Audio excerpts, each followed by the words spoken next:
Levi was worried, and his list of troubles was long. There was his too quiet son staring out the back seat window of the rented SUV. David had been talkative the first hour or so of the flight to Texas, humoring Lily and chatting tattoos and chess with Holt and Brax. But when Marsh had refused to give David his phone, all the fear and anger from earlier that morning, from their standoff in the airport, simmered again in his son's green eyes and stewed there the remainder of the flight and as they drove across the West Texas desert.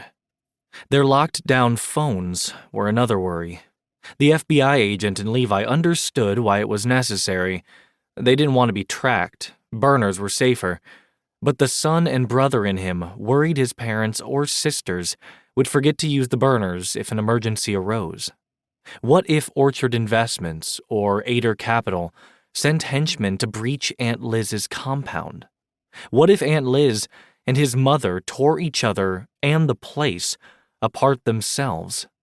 What if Taco or Burrito slipped through the gates and got lost in Rancho Santa Fe?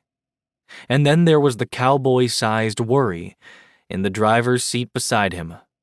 For someone who'd been so easy to read the past 3 weeks, even under his cocky cowboy persona, now Marsh, like their phones, was locked down tight.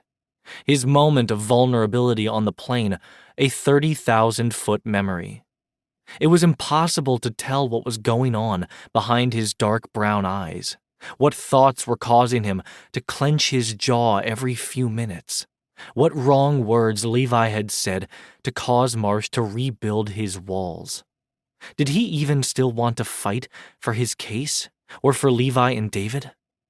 Then, of course, there was the mountain of professional worry. Levi's boss was behind bars, framed for her boss's murder.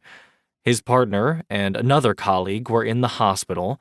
His home was a crime scene. They were missing prime suspects, and the bad guys had no doubt painted targets on his and Marsh's backs. All that said, there was a more pressing worry at the top of Levi's list, that at any moment they'd hit a bump, take a turn too fast, and he'd paint the SUV's floorboards with what little food was left in his stomach. Fucking altitude sickness. It hadn't occurred to him that he'd have to deal with it in the Texas desert, a desert that was 4,000 feet above the one he was used to. He was feeling every extra foot of elevation, his head dizzy, his breaths short, and his stomach woozy. David's first words in hours were a welcome distraction. "What's that?" Arms stretched between the front seats, he pointed at the rocky outcrop ahead. "Cathedral Mountain," Marsh replied, voice scratchy from disuse. "Home's not far now."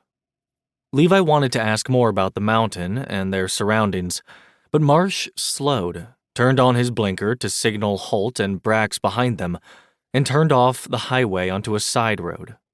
If Levi had thought he was nauseous before, the bump and rumble across dry, packed earth was another level of hell. He laid a hand over his stomach, closed his eyes, and breathed deep. "Almost there," Marsh assured him, and after mere minutes that felt like hours, the road beneath them finally leveled out again. Levi eked open his eyes to a desert suddenly tinged with familiar deep pink. Bougainvillea wound through the gaps of the roadside fence, blooms bright in the afternoon sun. But Marsh's favorite flower was just the start of nature showing off. On the other side of the fence, the desert gave way to pops of orange, yellow, and purple among the tall grass and green brush, and in the approaching distance, thicker groves of mesquite and acacia trees swayed with the breeze. "Why is it so much greener inside the fence?" David asked. "Live water snakes through the property," Marsh said. "And we've put in decades of rehab and conservation work. Whatever we took out of the ground, we put back into it."